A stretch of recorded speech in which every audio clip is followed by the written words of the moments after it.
Good evening, Mignon. How are you?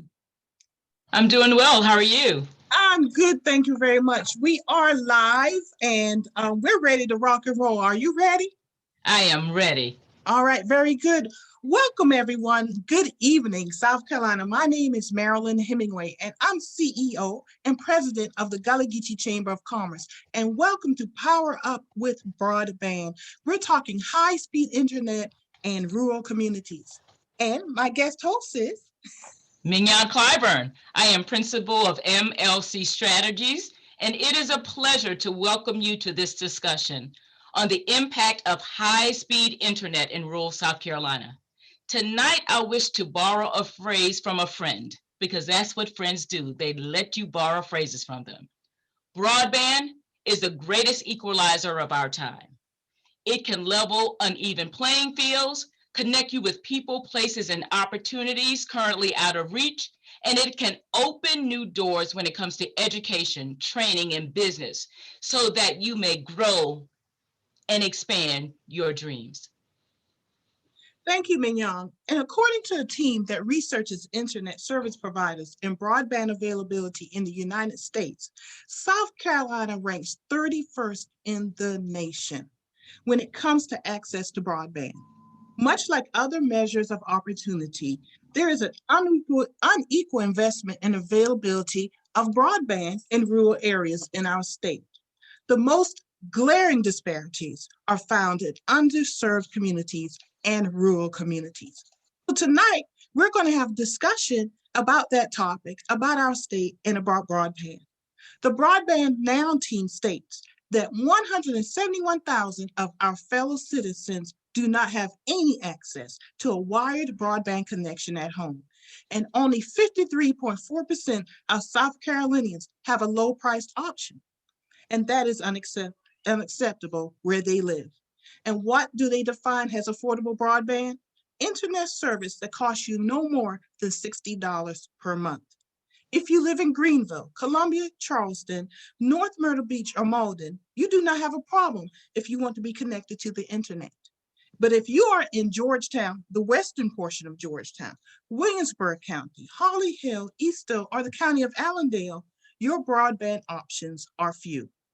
And just because your community has the infrastructure for broadband does not automatically mean everyone can afford a connection. Because for many households in South Carolina, $60 is a bar too high and makes broadband internet just out of reach for many of us. Joining us this evening to speak about the benefits and challenges of being connected in rural and underserved communities are 5 overachievers from across the state and a guest from up north, has in Durham, North Carolina.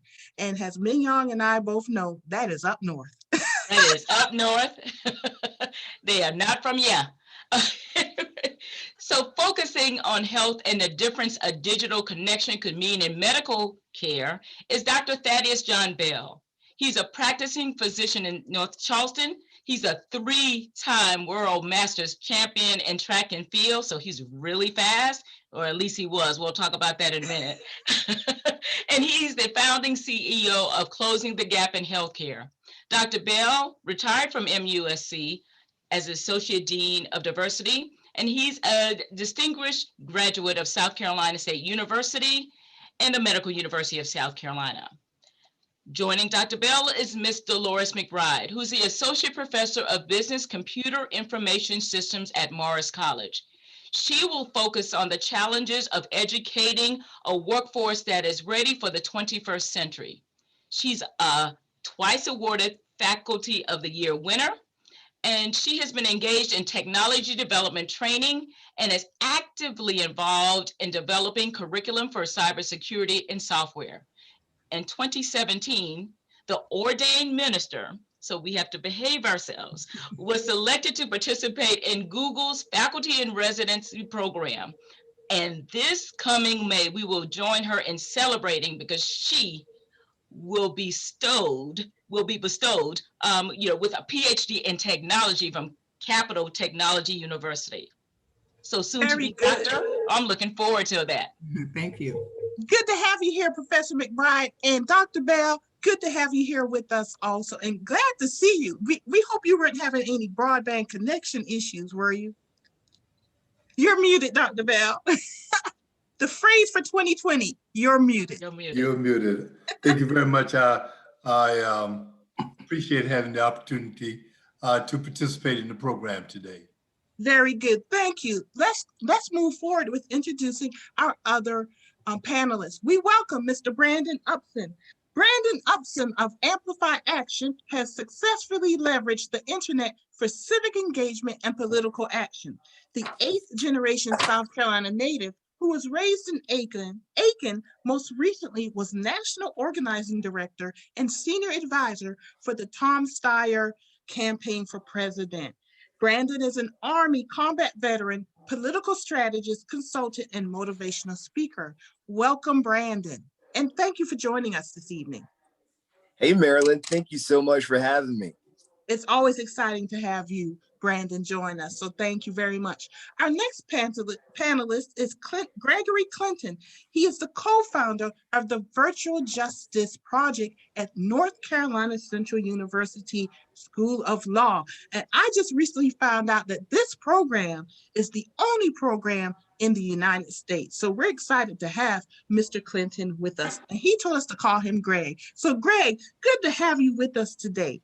And just a little bit more about Greg. In 2009, he was the Director of Information Technology and Facility Management, led efforts to achieve a Broadband Technology Opportunity Program grant from the federal government.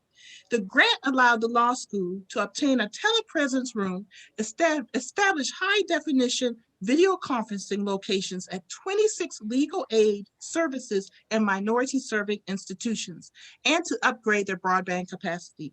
The project recently received funding to expand in South Carolina, Alabama, Mississippi, Louisiana, and Texas. And I must say, it is sorely needed. Greg, thank you for joining us this evening.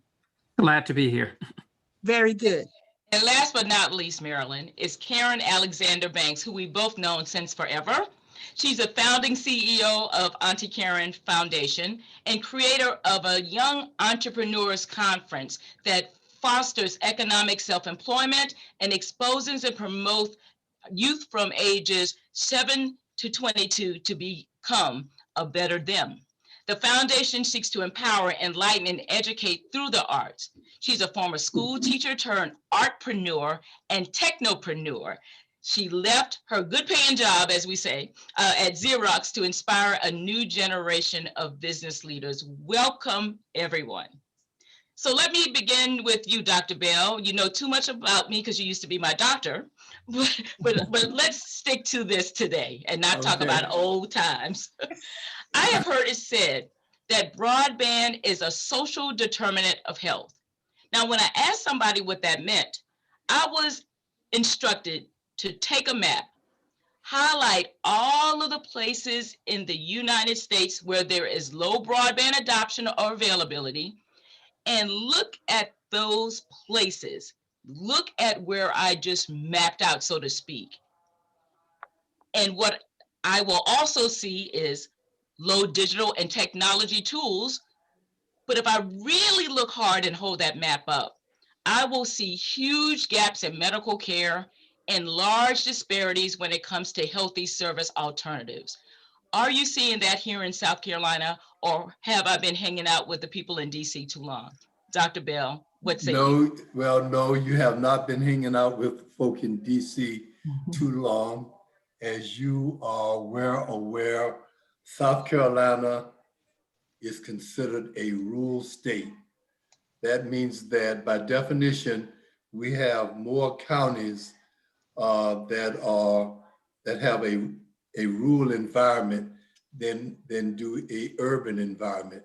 And we know that where there are rural environments, the social determinants of health play a major role in the current health disparities that we currently experience. Social determinants of health are probably best defined by the examples that can be given. For example, the one that I see not only in rural South Carolina, but in urban South Carolina as well, and that is food deserts. And by that I mean, if you go to an area, you very well, a rural area, you very well may not find a grocery store with all of the good food that we are supposed to be consuming every day in order to be healthy. And as your dad very well knows, South Carolina is the social determinants of health play a major role because of the environmental issues, the lack of running water, good water, for lack of a better term. And then, of course, with reference to living in the 21st century, there are huge gaps. If you drive your car in certain parts across South Carolina, which I'm very, very familiar with, don't be surprised if you don't have any cell phone connection, okay?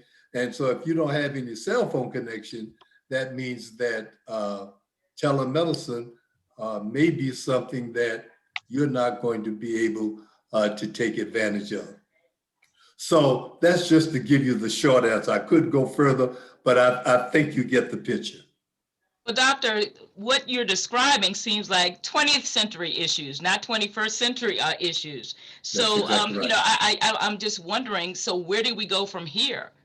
We keep talking and hearing about all of these technologies and how it's making our lives easier and how it's making things more accessible to us. But now you're talking about some plain old-fashioned, as we say up north, analog issues. So That's right. what do we do? Are our lives being more, you know, is it more complex now because of technology? Has it changed at all in down in Cross, South Carolina on Route 6, on a Highway 6, rural Highway 6? Yeah. You know, what do we do next?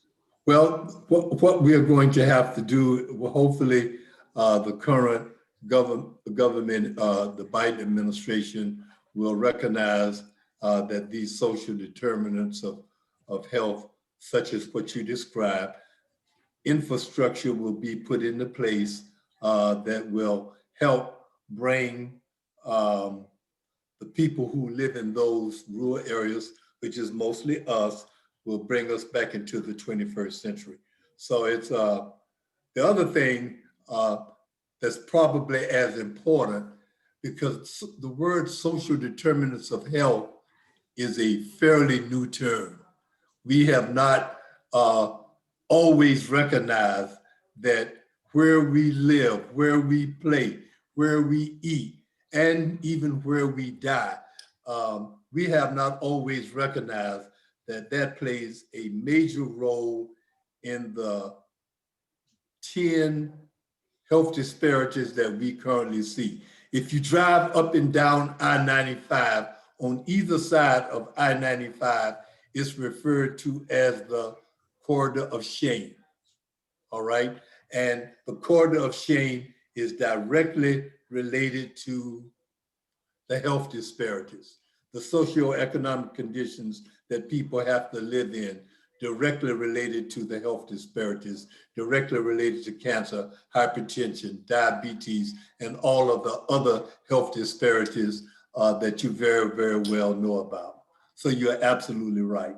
So, doctor, I know Marilyn has a question for you, but that corridor is also called the stroke belt, the diabetes belt, the amputation belt. And so you're absolutely right. There are major challenges even before we lay down the first piece of fiber. Marilyn?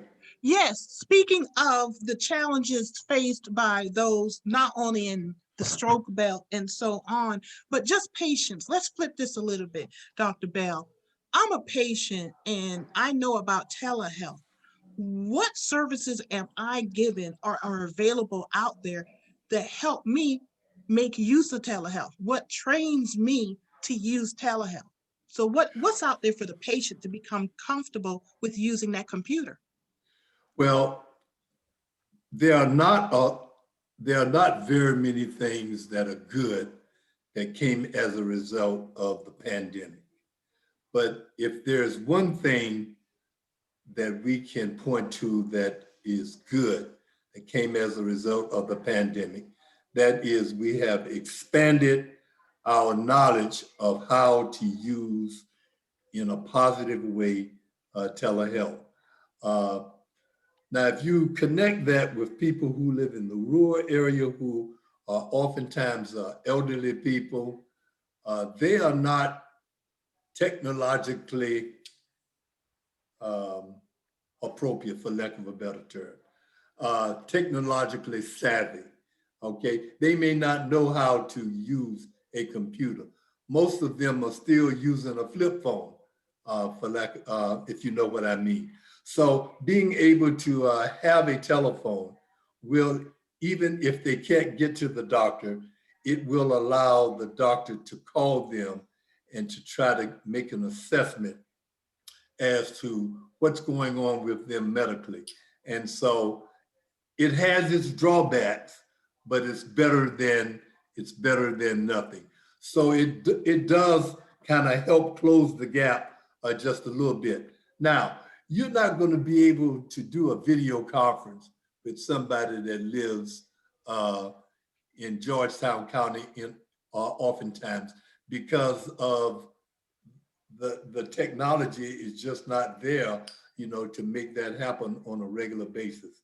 So those are some of the kinds of barriers, I guess you might say, that we currently experience as a result of telehealth and as a result of this technology. So I'll end it by saying that if we can, as Mignon said, bring people within the 21st century by putting in the right types of technology, then we are certainly going to be able to close the gap in healthcare and decrease some of the health disparities that we are currently seeing. Very good. Thank you, Dr. Bell. And let's move on to our next. Well, actually, before we do any of our panelists have any questions of Dr. Bell from your point of view regarding workforce development or entrepreneurship or in the legal system? Does the lack of broadband in healthcare impact where you sit? Professor McBride, Greg, or Karen, or even Brandon, do you have any questions for Dr. Bell? Actually, I can share what Dr. Bell said. Broadband is a serious issue, and the pandemic really just revealed how serious of an issue it is.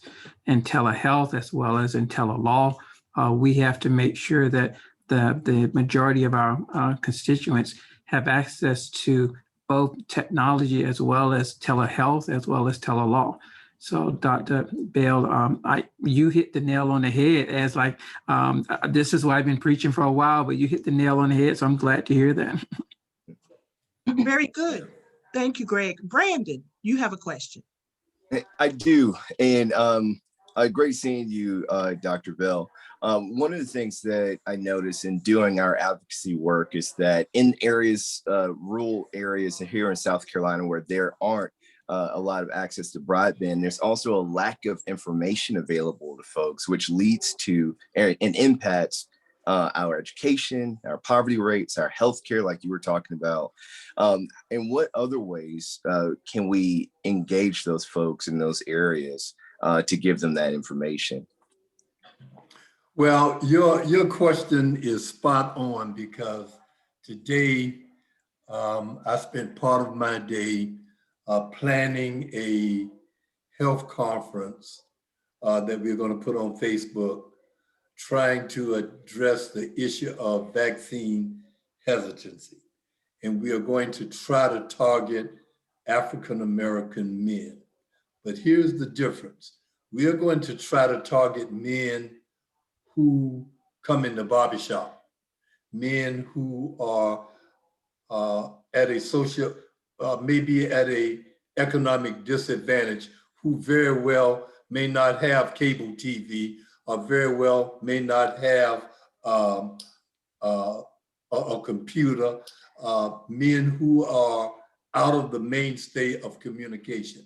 And to be perfectly honest with you, we are having a difficult time trying to figure that out, because just like we are trying to target that group of people, we are also trying to target young people who don't look at the news, who don't look at cable, who don't read the paper. And these people also need to have information so that they can do the right thing, particularly as it relates to this virus. So we are going to have to use other ways in which to communicate with them. Someone came up with the idea that we are going to have to use billboards more frequently. And of course, I tried that already down in Allendale, South Carolina. For those of you know that Allendale, South Carolina, is one of the poorest counties in South Carolina. Well, people use billboards to tell people when to pay their light bill. So I'm saying to a group of my friends, why don't we use those same billboards to tell them to take their blood pressure medicine, or to tell them how to treat their diabetes? And so we tried it, and it certainly did work. But I can tell you that it is a challenge to be able to come up with some ways in which to reach this group of people. And I'm hoping that maybe after listening to some of you all, that I'll get some ideas that I can almost use immediately so that we can do this. So from what I hear you saying, Doctor, if I had to pluck one thing out, what I heard you say is we need to meet people where they are. That's exactly right. That's exactly right. And I like to chime in on that and say that some of the tools that we need to use, especially for young people, would be the tools that they're currently using.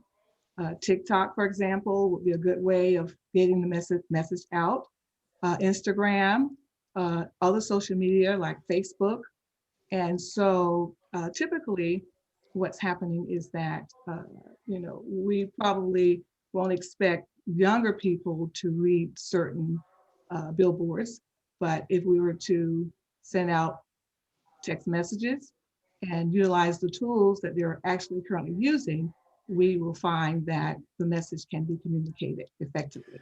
You're absolutely right. We are trying to use, I'm learning more than I ever thought I would need to learn about TikTok and Instagram and all of these other, they got another one called Snapchat that I understand that the young people use in order to communicate with one another.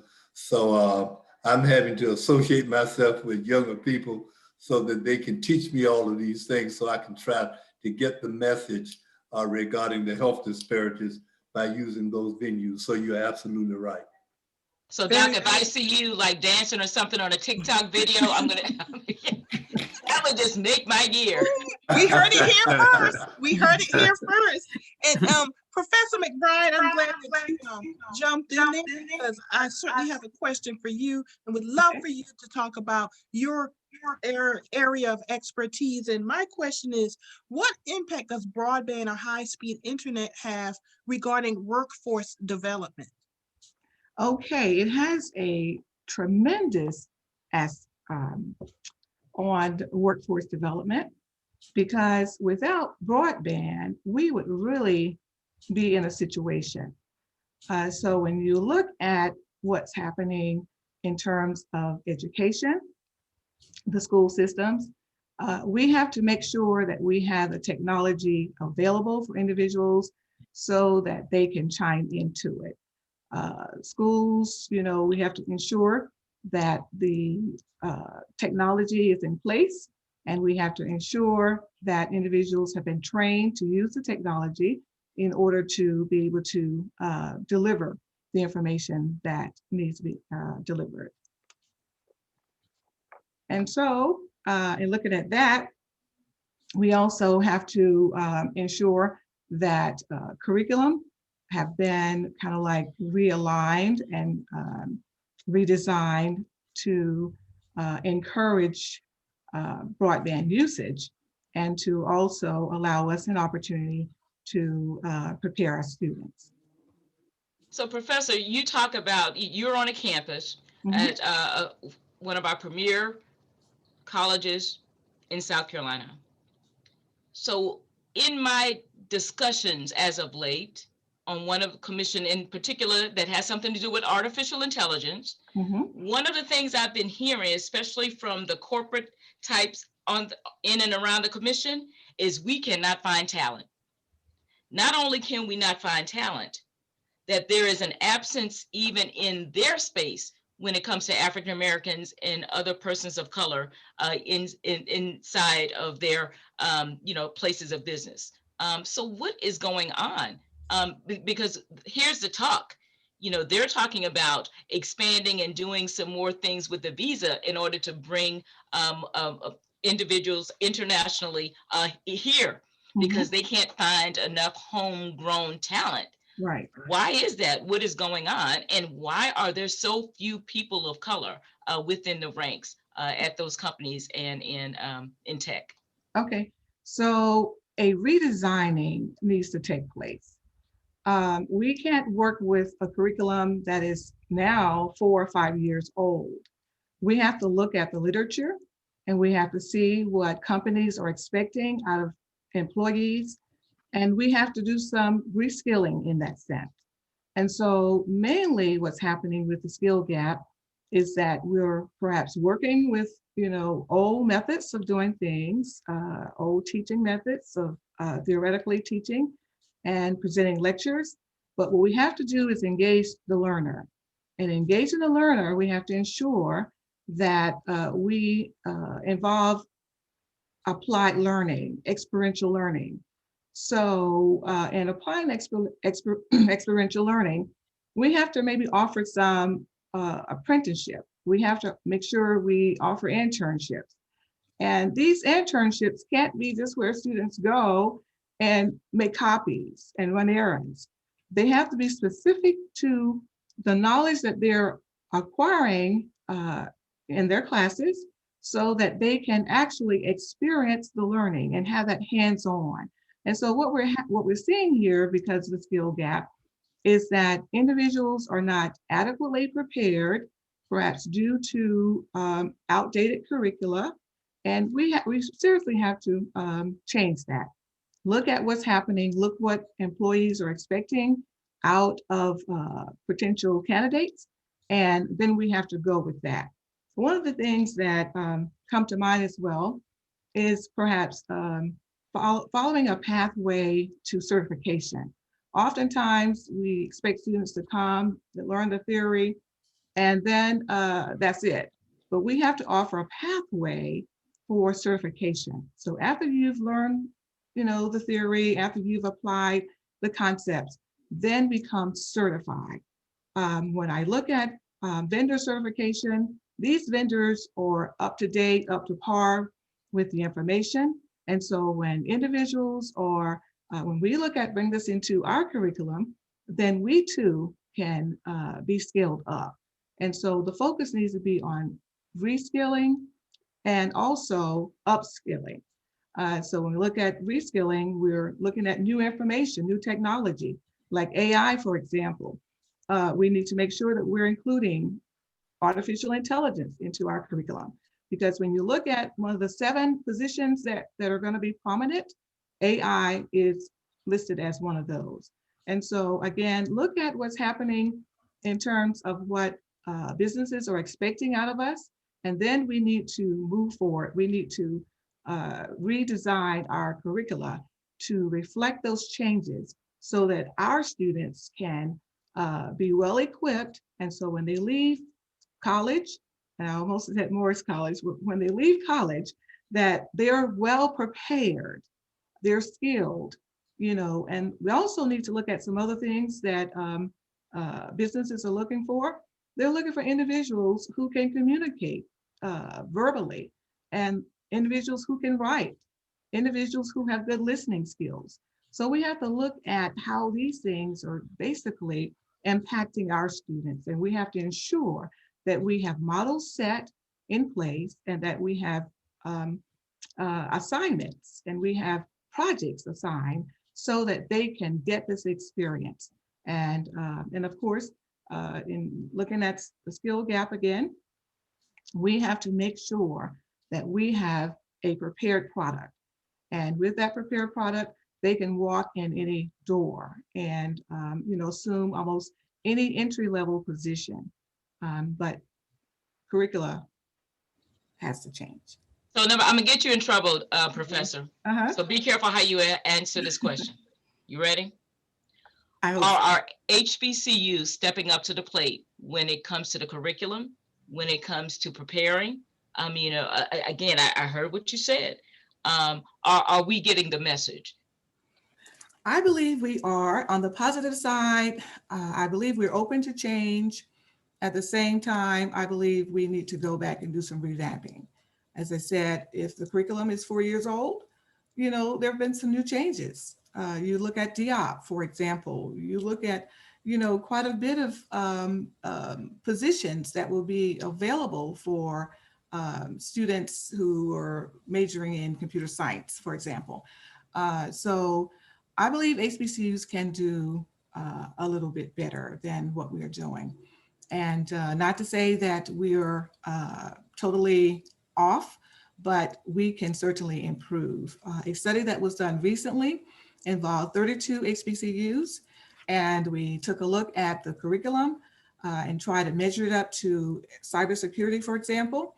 And what we found was 45% of those institutions had a curriculum that was really up to par, looking at what businesses are expecting out of their potential candidates. Thank you, Professor. I know Meryl. I know Meryl. I have. I want to drill down a little bit more. And Professor McBride, I'm so glad you said about looking at the curriculum again. It's been 4 years. So I want to drill down a little bit further, especially since we have you here. We're talking about the students in college. My concern is with the single mothers who work in retail stores, who are losing their jobs, whether they are aware of it or not, because of artificial intelligence. Every time a self-checkout is put into a retail store, or now they're talking about the robots that are doing the cleaning, that means there's a number of jobs lost. And my concern is the folks who are in those retail positions are not necessarily aware of the impact. What are HBCUs, what are colleges doing to reach that demographic, to educate them about artificial intelligence and the impact on rural communities, but also the opportunities in STEM and artificial intelligence? Okay, so, well, let's look at it from this perspective. As I said, we do have to do some revamping of our curriculum, and we have to ensure that we first get the candidates. After we've revamped, we need to make sure that we get the candidates in order to prepare them. So I read an article the other day that said that even though it seems as if positions are being taken away because of technology, they're actually increasing because of the new technologies that will be in place. And that the people who we know now, like for example, in 30 years, they're going to be a whole, or 20 years, 9 to 20 years will be a whole new set of opportunities for them.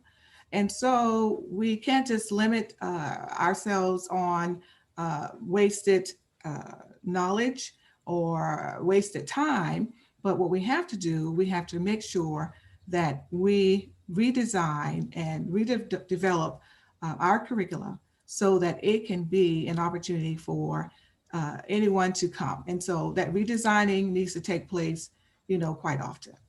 I hope I answered your question. Very good. Thank you very much. I appreciate that. That's a good start, and it's a good way to segue. But before I do, to Brandon, I would just want to ask the panel, do any of the panel members have any particular questions they want answered at this time? Yeah, I have a question I'd like to ask the professor. It's a very simple one, and that is, are our students being told of these new opportunities and where the technology is going? I know oftentimes here again, there's a lack of information. We don't have the people in place when they're in high school to encourage them to consider going down a certain pathway. Have you found that that's an issue also? Yes, Dr. Bell, and also to go back and readdress the STEM issue. So we need to better promote STEM, and we have to try to engage not only males into STEM, but we have to make sure that we engage females as well. Companies are looking to diversify the company. They want us to be a part of their company. And so to get back to your question, we're not doing a great job in promoting STEM like we should. Guidance counselors, they need to be involved. Parents, you need to be involved. Why? Because it all starts with you. We can't just wait until they're in the 6th, 7th, and 8th grade to start learning to code. We need to have some coding camps going on. We need to have some other types of workshops and community activities for our students and to try to steer them into the STEM direction. So no, I don't believe we're doing enough. And as we said, we perhaps need to start at home, encouraging our young people to think a little bit outside of the box in a sense, and think achievement. And then we also need to present them with role models. We need to encourage them to, take the science courses, take the mathematic courses. Don't just settle for just basic math, move to the higher mathematics. And so in looking at that, there are a lot of things that we can prepare them. But I believe one of the things that we need to do is promote STEM a little bit better in our African-American communities. Yeah, we are seeing that same issue in medicine. It's getting to be a pipeline issue. We don't have enough people in the pipeline to be able to take advantage of a lot of the opportunities. We don't have, if you don't have a lot of African-American instructors to encourage African-American students to take that science, take that math, try to, there's nothing wrong with being a good writer or a good speaker, then we lose out. Yes. Very good, very good. Thank you for those great questions, Dr. Bell. And we're moving right along and going. This is a good segue, and we have a wonderful question from our viewing audience. Mr. Brandon Upson, you are a political activist, a political advocate. Most notably, recently, you participated in a presidential campaign that used social media extensively to promote the candidate and etc. So that's one part of political activism and use of the internet. The other part of it is policies and issues, which leads to this question from the audience. What can we do as individuals to advocate for the expansion of broadband in rural areas? So if you could answer that question and then give us your take on the use of broadband and political advocacy. Yeah, and thank you for that question. I love how engaged the audience is here in the webinar.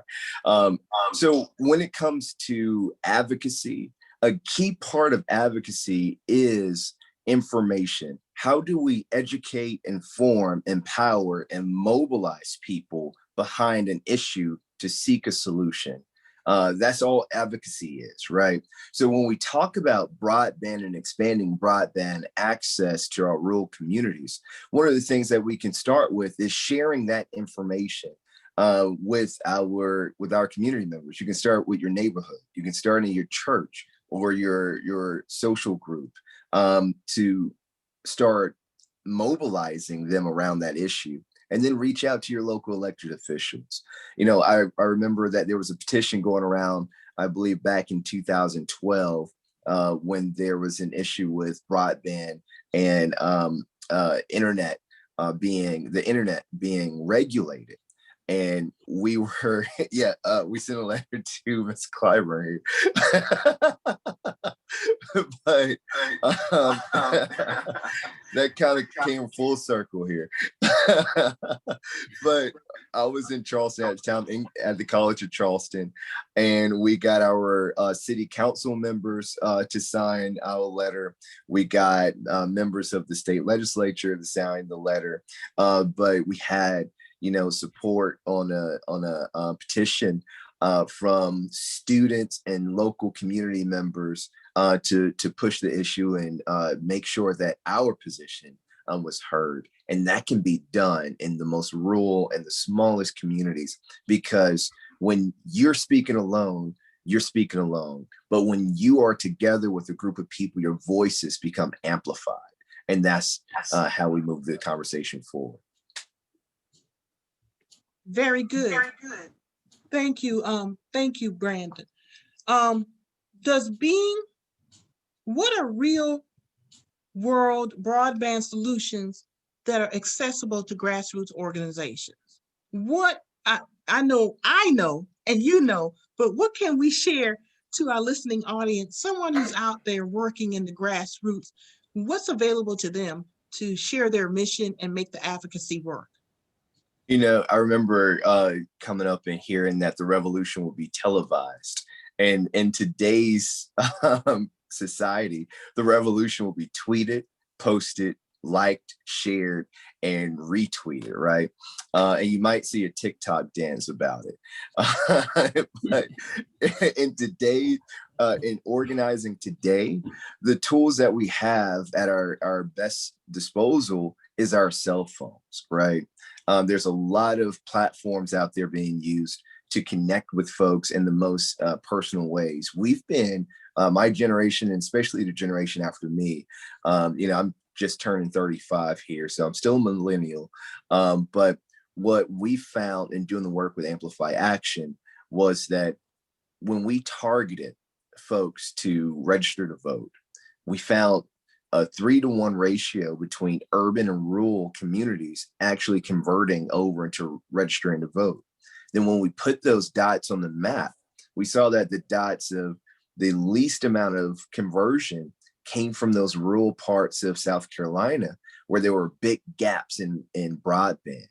So we had to figure out other ways to connect with folks because they weren't connected to the internet like that.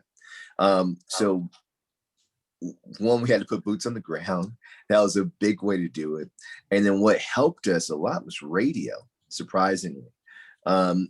Teaming up with local DJs, doing like a live broadcast from a food truck that was nearby, being COVID conscious while we were doing it, and really connecting that cross section between entertainment and social engagement in order to push the information and education we needed to educate and empower that demographic. And when we did that, we saw huge success. As you know, Marilyn, we registered about 40,000 Black men from June to December of last year.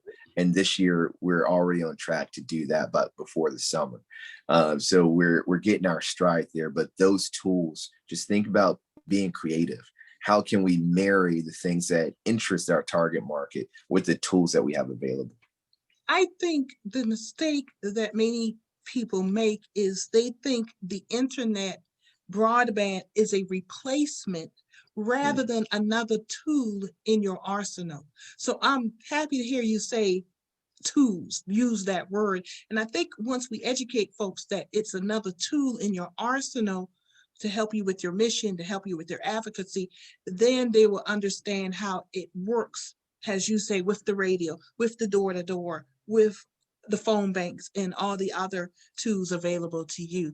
To the rest of our panel, do you have any questions of Brandon and the political advocacy, the political activism of it? Because politics isn't everything. So I'm sure you've come across the politics of it. Anyone on the panel?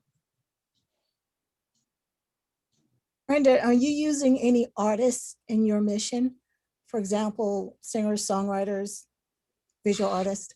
We are. So we did a virtual concert in December when we were launching our campaign into Georgia for the runoff. And that virtual concert had almost 60,000 views. Again, the cross section between entertainment and social engagement, civic engagement, is our sweet spot with Amplify Action.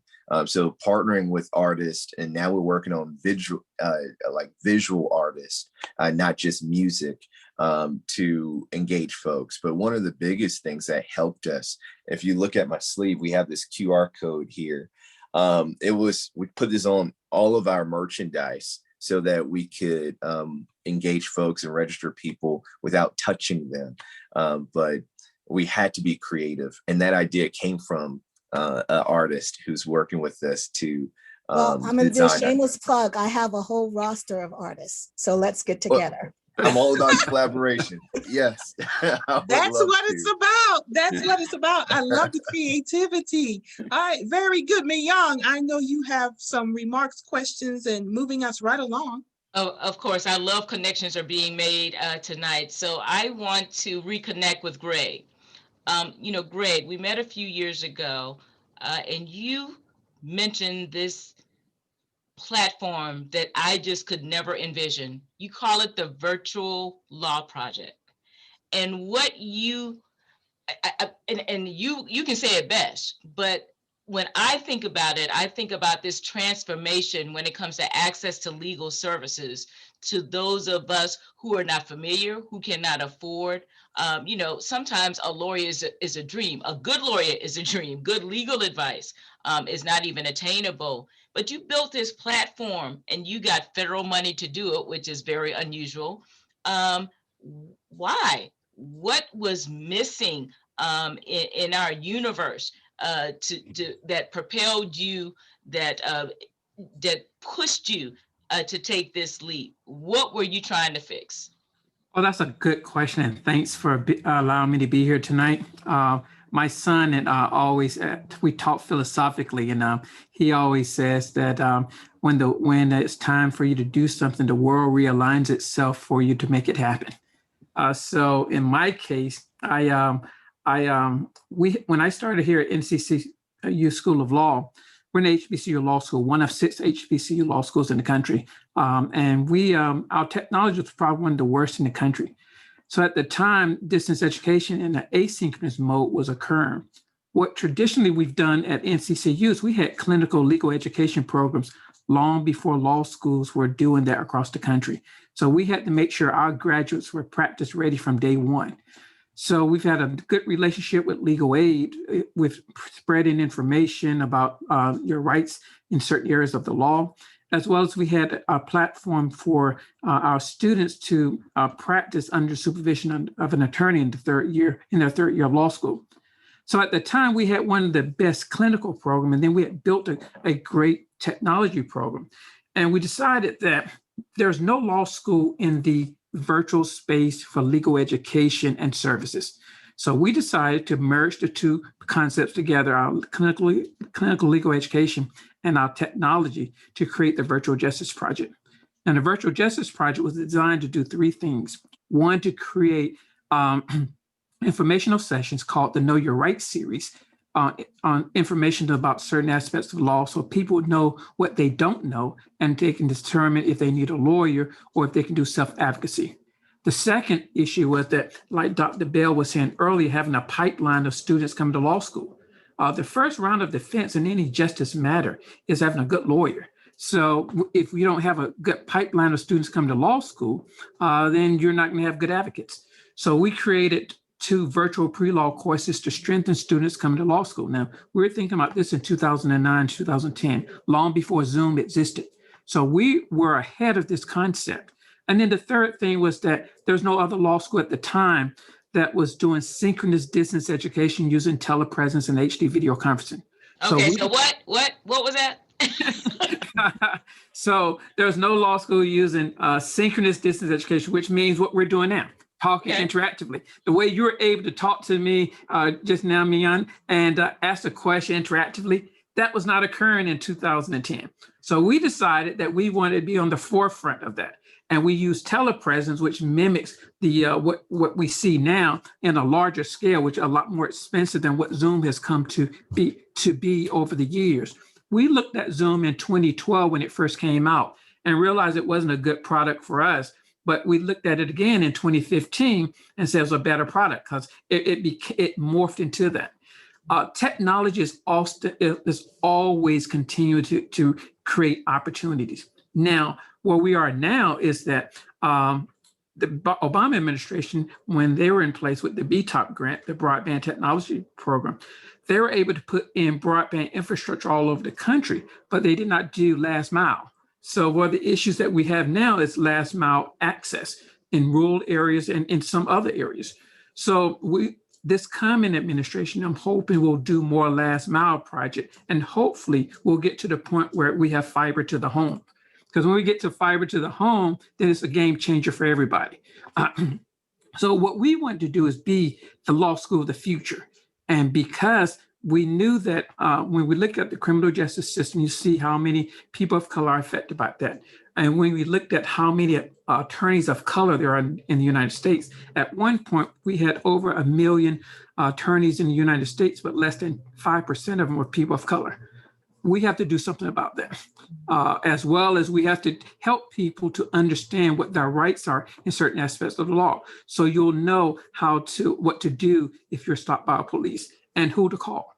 So those are the problems and issues that we have been addressing. But we also realize that there's access to justice in other areas like health disparities and economic empowerment and environmental law areas. And we're beginning to develop programs around those issues as well. Well, at the top of the hour when we were introducing you, we made mention of the fact that you've got a presence, I believe, at 3 institutions in South Carolina. What will that mean? What difference will that mean for us, for those institutions, when it comes to that expansion? Well, it's a good question. We have not implemented that expansion yet. We just got the funding for it recently, and we got it in October of 2020. So we're just getting our foot on the ground. Where that grant was with the USDA, Rural Utility Service Distance Learning and Telemedicine Grant. That grant comes out every year. And we started applying for that grant in 2016. And the first 2 times we were not successful because telelaw is not on their radar. Now that we've put that on their radar, we've been able to successfully get 7 grants over the last 3 years. This last round of grants allowed for us to put equipment in 3 HBCUs in South Carolina, and we helped another college, Clinton College, to get a grant that was announced today to expand their reach and at Clinton to 12 additional counties in South Carolina. Now, those grants allows for us to extend our program, like our Know Your Rights series, any other informational sessions that we may have, any empowerment series that we develop, and that will be on the ground in South Carolina, in addition to digital literacy and digital access that's been pushed by Johnson C. Smith University through the HBCU Library Alliance. Well, let us know when things get on the ground, when we get out of, as they like to say, beta mode, which you don't have to do that because you've already developed that. Let us know, because honestly, one of the things that we know, and it's always, you always think your home has the worst issue, the worst problems, in terms of the challenges that, everything is hard. There's a lot of not so great things going, and there's a lot of great things going that you're enabling to happen, particularly when it comes to the law. And I love that know your rights segment, because when you look at television and when you look, a lot of things that are going on that are troubling, a part of it is, not knowing your rights, and respectfully, a part of it is those who are supposed to reinforce that need a refresher. So Marilyn? Yes, I have a question. Thank you, Mignon. And you may have already answered this. Access is always a problem. Right now, how do we move broadband beyond the solicitor's office and so that it benefits individuals and families that are in the justice system? Well, a number of ways. Legal aid is it's a good start, and that's why we've partnered with legal aid. But more importantly, churches and public libraries are places that we're putting equipment. We're putting equipment in a lot of public libraries throughout North Carolina. By the end of 2022, we'll have a presence in all 100 counties in North Carolina. We also are developing relationship with churches and denominational churches so that you'll be able to have Know Your Rights series in those locations. Broadband, although the pandemic has been tragic and it's been really hard for a lot of people, it's also opened up some opportunities for us in the Black church as well as within our HBCUs. Now everybody's on an equal footing to have to compete in the virtual space. And so everybody's trying to figure out what that looks like. So over the next 2 or 3 years, you're going to see some great opportunities in both the Black church and how they minister on Sunday mornings, how they minister throughout the week, and how they keep their congregation engaged. I was just doing a program with Shaw Divinity School the other night about the virtual church and how people are actually trying to create this sense of community virtually. But ideally, what we want to do is we want to get anchor institutions, public libraries, churches, and those organizations to create broadband access at their facilities and within a radius of their campus, some type of Wi-Fi. Ideally, if you can do that throughout every community, then you start removing the digital divide within our community. Very good. I am actually, there we go. I am trying to get back to the Zoom. There we go. I'm back, folks.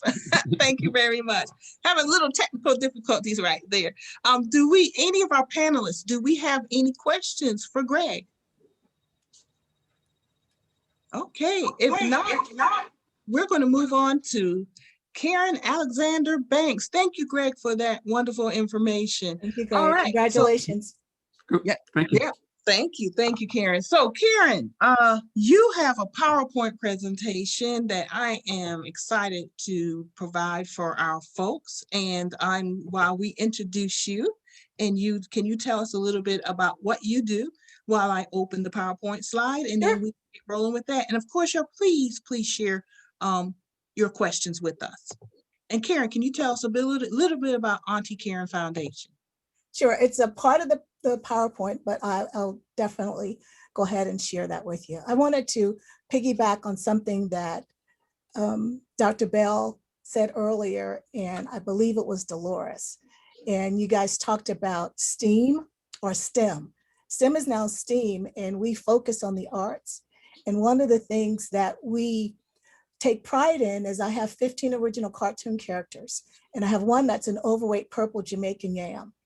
And he's pre-diabetic. And what we do is we teach kids healthy habits, and they in turn teach Gordon. And really Gordon's a metaphor for their parents. And so we can use that same concept when it comes to teaching digital literacy or teaching any other health disparities. So a little bit about me, I'm Karen Alexander, now Karen Alexander Banks. The Banks is new. I got married on December 14th in 2019. And I am calling myself an artpreneur, meaning I make a living via art. And I'm teaching people that I work with to do the same. So my presentation is focused on entrepreneurs, youth, and the arts. And Marilyn, that nod means you can go to the next slide. Thank you. A little bit about me. I used to teach first grade. I taught in a school in Charleston called James B. Edwards Elementary School. And speaking of disparities, there were only 2 Black teachers at the school at the time. And that was in 1984. And so I became the Black history expert. And because I was a jazz singer, I wrote lots of music for my kids. When I left the classroom, I went to work for Xerox Corporation and still sang jazz. I had my own jazz band here in Columbia. And then something just said, you have to step out on faith. So almost 20 years ago, I left my corporate job and created Auntie Karen. And our mission is to use the arts to empower, enlighten, and educate. In this, you can see one of my characters, that's Olivia the octopus. She's an international jazz diva, and her mission is to go around the world giving hugs. She's one of 15 original cartoon characters, and we currently have a free television show on knowitall.org. And 2 of them actually relate to health. One is a sickle cell story, and the other one is when Gordon discovers he's pre-diabetic. And so I just want to let everybody know that we had an issue in conversions. Those 4s are bullets. So it's not Karen. It was a little glitch on our end. So Karen's slides are absolutely spot on. And they are. Go ahead, So, Terry. Another thing that we do is a Young Entrepreneurs Conference. We've been doing that for 18 years, where we showcase kids from 7 to 22 with their own businesses. Actually, my youngest entrepreneur was 4 at the time, and she still has her business at 10. And her little brother, who's now 6, started his business because of her. And then because we've been doing this for a while, we have some success stories. And one of my babies just dressed Michelle Obama and Kamala Harris for the inauguration. And that's Sergio Hudson. He was one of our young entrepreneurs from 2007 to 2019. And we have a lot of amazing kids that come from small communities. And prior to COVID, they would all come to Columbia at Benedict College for our Young Entrepreneurs Conference. So COVID happened. March 16th, 2020, everything came to a halt because all of our programs are in person, hands-on. I had 43 artists working across South Carolina, mainly in small communities, and I call it the Villes, like Timmonsville, Greeleyville, Hardyville, and all of that came to a halt. And so out of the 43 artists, I only have 1 that's doing what we call our Artpreneur Technopreneur program. And that's when we take skilled artists and they do what they're gifted at in the classroom, from cooking, sewing, visual arts, African dance, computer programming, etc. So I am rebranding myself as we speak, calling myself, as I told you, an artpreneur. And my mission there is to change the game by using broadband. Now, how am I going to do that? Right now, I've created a program which I call, it's called Free No More. And I'm teaching my artists that are right now dormant how to look at themselves as entrepreneurs. And the purpose of the course is to teach them how to recognize, package, and monetize their gifts. So this is what I've been doing for, I've been an artist, I guess, all my life. But back in 2007, I just started painting just because I love to paint. And I used to give gifts to my friends with my images on it. Well, a few years ago, I found this platform online called Zazzle. And what you're looking at right now is my artwork. And so on this platform, I'm able to use my artwork to create products that I can sell. Now, if I can do it, my artists that I'm working with can do it too, and people in the community can also do it. Here are just some ideas of how you can take your art and monetize it. You can do digital downloads, they're in print on demand. Most of those platforms are free, low cost or no cost startup. This is one of my original products. I call her Grand Diva. I have her in various colors. You can customize these products and you can buy them online. Now I have products that I've created like puppets and books and DVDs where we had to spend $20,000 to $30,000 just to get it started. With this platform online, there's no cost. There's no cost to enter this platform. Here's some other ideas. This is one of my images that I turned into a clock. Here's an invitation, customized sweatshirts. All of this stuff was created on Zazzle. The artist that I'm working with, this is one of my artists that taught art in the elementary schools. Again, we're teaching them how to think outside of the box. We took her one image, the Badu versus Scott, and we created several types of products with that one image. And now she's selling that online. You can That's beautiful work. Go ahead. I'm sorry. iPhone cases, leggings, party napkins. Here's another one, Shanika Jackson Kinsey. These were actually kids that started with us as young entrepreneurs that are now teaching in the schools because of the programs that we've done. So we've turned Shanika's products into mouse pads, cards, coffee mugs. So there's so many ways that you can monetize online, and you don't have to be an artist to do that. Some of the platforms that I currently use are Zazzle. You can use Etsy, YouTube, Pinterest. You can create a blog, or you can even become an affiliate marketer. So the key points to remember is that broadband is now leveling the field. So it doesn't matter where you live. If you have access to the internet, now you don't even have to have a computer, because you can do some of this stuff on a phone. Consumers are more comfortable now buying things online. You can build a global brand from your home, and it's free to low cost entry. And my last point is success leaves clues. There are people out there that are making a fortune online. You need to find somebody that you respect and honor and follow what they're doing. And that's it. Very good. Thank you, Karen. I'm blown away, and this is why we're having this panel, to really educate folks to the connection to broadband and all of these topics. And it's wonderful that you've spoken and shown us real world examples. We do have a question from the audience that I want to get to, and this is at the beginning, and I was waiting for you, Karen, to ask this question. How can the Gullah Geechee people leverage these disparities shared throughout the corridor to spur new job creation by investing in broadband expansion to own and share intellectual capital? I think you somewhat answered this, but I'm going to add on to that question. What if you don't have access to broadband? What can you do what's out there to help? Now, I'm not sure about their libraries, but our library here in Richland County is very progressive. They have a small business development center. And I think even if you're not a member of the library, you can pay $65 and access that. The Gullah Geechee heritage is very popular right now. So I would create products and services surrounding that. Whether it's, I know when I was teaching first grade, I was the Black history expert. And so I had to literally pull things to create curriculum. So you have people that are right there in your community that you can do oral histories with. You can package it so that you can sell those histories to classroom teachers, not only in South Carolina, but across the globe. You have beautiful scenery, photography. You can use those photographs to create stock photography that you can sell on Adobe Stock, or to create greeting cards or postcards that you can sell online.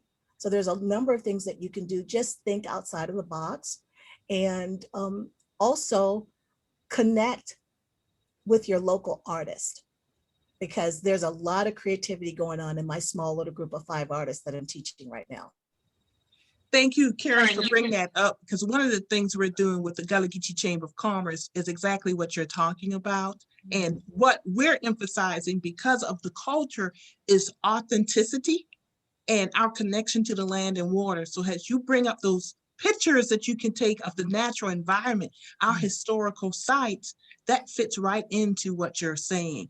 And then you utilize the broadband, the access to the internet, to sell to a global audience. So very good point. And Mignon, I knew you were going to say something. I think I heard you say something. Mignon. And it was going to mimic what you were saying. You know, I had all of these questions I asked Karen, and every single slide touched on them.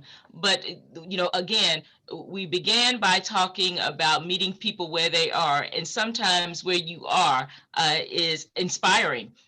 You know, that you can, again, whatever your natural talents are. And that's the one thing when we talk about these platforms, and feel free, you know, to weigh in panels. When we talk about these platforms, I often say it enables us to be more of ourselves, our natural selves, to allow ourselves to be improved by, and for us to improve the world in a more global way. So, you know, Karen, I really appreciate you, you know, ending, you know, the formal presentations in a way that really drives home, because as we all know, this pandemic for a lot of people, particularly with African Americans who have their own businesses, well over 40% of our doors are shut now. and too many of them may not open. So it's going to force us to once again become creative.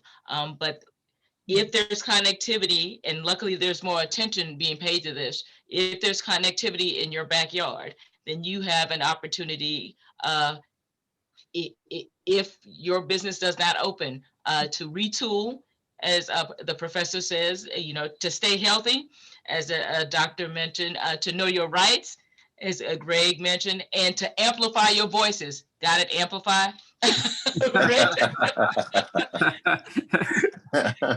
So I don't know if as we wind down, I don't know if there are any parting thoughts or anything that inspired you to continue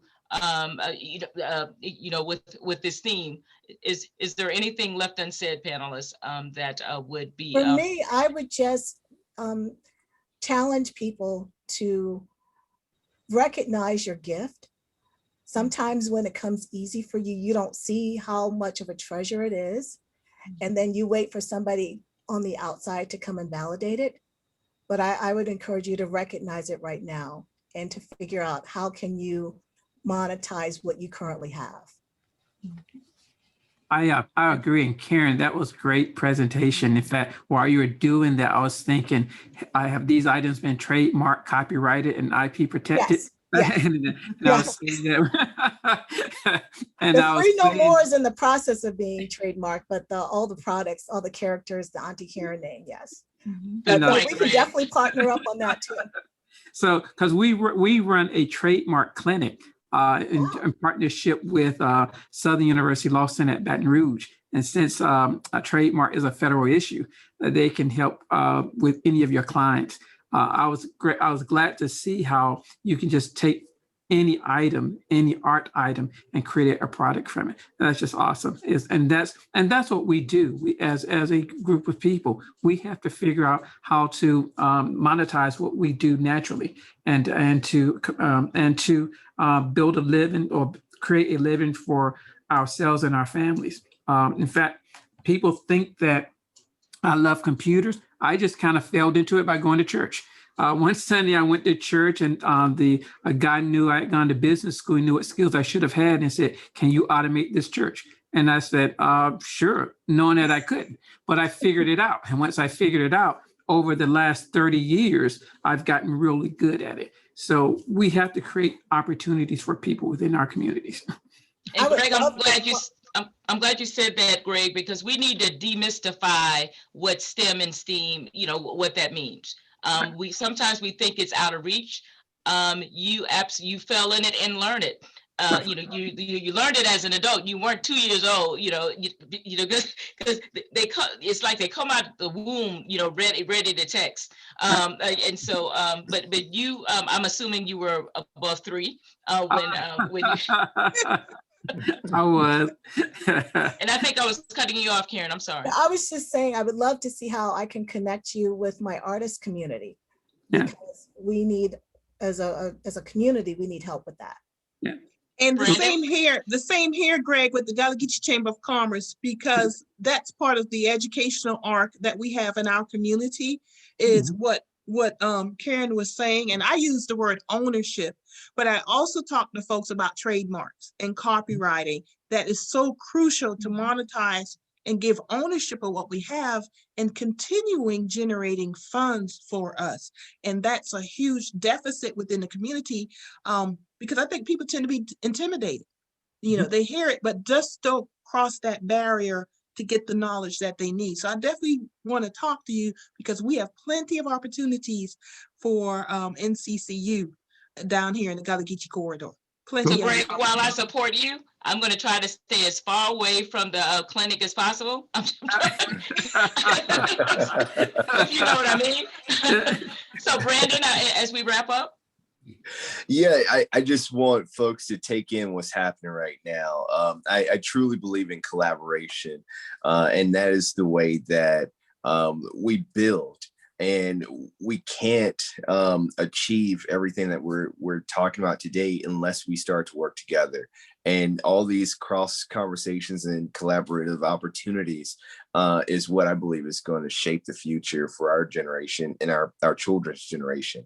You know, my children are now in preschool online, and they're showing me how to get into the software that they're using to learn.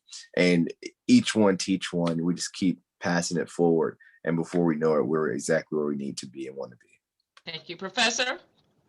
Yes, so we need to encourage STEM and STEAM. Mhm. And we also need to redesign our curriculum to ensure that we're teaching state of the art and to make sure that our students are current for the marketplace. Okay. And Dr. Bell. Well, one of the things that we are trying to do with closing the gap, we have already we started thinking about trademarking what we do about 10 years ago, because as soon as I started doing closing the gap in healthcare, I noticed that other people started trying to duplicate what we were doing. So we immediately looked into the possibility, and it was just a possibility at that time, but we did spend funds in getting closing the gap in healthcare for African Americans and the underserved. The issue that we have right now is to try to encourage young doctors to have the same passion that we have to educate the African American community, because we know that clearly the health disparities are going to continue unless we educate. It's all about health literacy. There are a lot of things that cause health disparities, but health literacy is the one thing that's lacking. And so we're going to continue to try to motivate young African American men and women to to be interested in the health disparities, because clearly they're going to continue unless young Black doctors pick up the banner and run with it. Very good, very good. Thank you, Dr. Bell. And Mignon? So I'm back. Apparently, one of your hosts has a broadband connectivity problem. I am back, and I won't mention the provider that I've spoken to 10 times. So, Marilyn, this was a phenomenal discussion. It made me think about a conversation I heard earlier in the week with a representative from NextEra Energy and Jim Stritchinger. And if that name sounds familiar, he's partly responsible for some of the broadband mapping efforts that are happening in South Carolina. Jim has got this incredible project, and this goes back to one of the questions that was asked earlier about what do we do in terms of broadband and communities and educating. He's got something that they call a broadband champion project. NextEra, was talking to them about what we do in Marion County, Clarendon County, and Williamsburg County. And in March, all three of those counties will have someone helping to educate and promote individuals to allow them to be promoters of broadband and be advocates of broadband in their states, because a lot of times people don't know what to ask for. So it is totally, I guess, in short, this discussion is timely. It is important. And one thing I got from that conversation earlier in the week, Marilyn, Jim said something about beginner communities. And I kind of looked at him strangely through this platform. And he explained to me, when he talks about beginner communities, he is talking about there are a lot of communities in South Carolina that are not connected. And if you don't have the exposure, you don't know what you're missing, you don't know what the potential is, and you don't know what is out there. So in addition to being connected, our communities have to be trained They have to be nurtured. It's not like that 2 or 3-year-old who just gets that phone and figures it out. Those of us over 5 need some help and assistance and guidance in order to realize all of the potential that the panelists spoke about today. So Marilyn, as we come to a close and as you thank everybody, I want to reinforce the obvious, that it's going to take all of us to connect all of us. Yeah. That's very true. And before I say thank you to everyone, I just want to let you to know that while we were doing this, I created a short poll and shared it with our audience. So I want to give quick feedback. We just had 3 questions. Does your community have full access to broadband? And of course, 100%, if you're here, you have access. But I asked that question because you may have access to broadband where you are in your household, does not mean your entire community has access to broadband. So we encourage you to learn more about your community. Do they have access to broadband, high-speed internet? The second question was, what are the barriers in your community preventing access to broadband? Pricing, surprisingly, no one said pricing. The next was, the highest was lack of infrastructure, 71%, and then lack of service providers was at 29%. And the third and final question is, if you have access to broadband, how do you use it? At 71%, household use, families use the broadband. Business use was at 57%, education for children at 43%, education for adults at 86%, recreation 57%, and healthcare 57%. So that kind of just gives us a snapshot of where we are with broadband in our communities. I want to thank our experts tonight for joining us and giving us just a taste and flavor of what they're doing in the community and how they're utilizing broadband to further their missions, to further their goals within the community. So thank you, Professor McBride. Thank you, Greg. Thank you, Dr. Bell. Thank you, Brandon. Thank you, Karen. And of course, thank Mignon Clyburn for joining me this evening with the Gullah Geechee Chamber of Commerce. We are out here doing the work in our community. We are out here educating our community, not just about broadband, but also about access to broadband, about the business of doing business. And broadband plays a huge, huge part in that, and it will in the future. So I suggest to everyone, do your homework, understand where broadband is in South Carolina, be very deliberate and intentional regarding your service providers, be deliberate and intentional and involved regarding the infrastructure of broadband, because there are companies out here that can lead us to a greater future. And there are companies that may not have the capital to pivot quickly to the future that we all need to grab and run with. So I hope you're paying attention what's going on politically in South Carolina, and you would understand that statement. But if you don't, do your research, Google it. And do your research if you have broadband. If not, talk to your neighbors and let's get folks involved and understand what's going on so we can make some good decisions for our communities, and we can talk to our elected officials about those decisions, and hopefully they will make the correct decisions that benefit the community. Once again, thank you for everyone for joining us. And as we like to say with the Gullah Geechee Chamber of Commerce, healthy environment, healthy individuals, healthy businesses lead to healthy communities. Thank you, everyone. Thank you for joining us. And I'm going to be in touch with everybody because we're going to collaborate. Everyone, please have a good night and thank you. Thank you, Thank you so Marilyn. much. Good night. Good night. Stay Thank you. well. Wonderful experience.